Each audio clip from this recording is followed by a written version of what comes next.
ఇమ్రాన్ ఖాన్ ఏమన్నా ప్రాణాలు కోల్పోయాడా?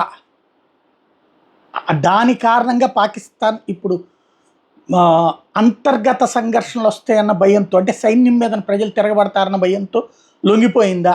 అమెరికాతో చెప్పి అర్జెంటుగా ఓ సందేహం. ఎందుకంటే ఇప్పుడు ఒక ప్రెస్ రిలీజ్ వైరల్ అవుతుంది, ఇది ధృవీకరించబడలేదు, కన్ఫర్మ్ జరగాల్సి ఉంది. ఏంటంటే పాకిస్తాన్లో ఇమ్రాన్ ఖాన్ ఏదైతే జ్యుడిషియల్ కస్టడీలో ఉన్నాడు కదా, తను ప్రాణాలు కోల్పోయాడు అక్కడ కస్టడీలో అన్నటువంటి అంశం. ఇది shock waves across the country and beyond, and the government of Pakistan acknowledges the gravity of the situation. We are committed to ensuring complete transparency as we determine the causes and accountability behind this tragic event. Pakistan has always upheld the sanctity of life and the rule of law.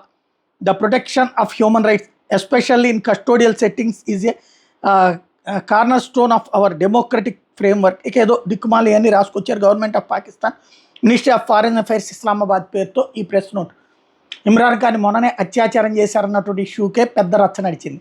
ఆ తర్వాత ఇమ్రాన్ ఖాన్ ఇప్పుడు చనిపోయాడు అంటున్నారు. ఇదే జరిగిందంటే కనుక పాకిస్తాన్లో అల్లకల్లోలం జరుగుతుంది. ఇప్పుడు ఎంతవరకు వాస్తవం మరి కాసేపట్లో స్పష్టత రావాల్సి ఉంది.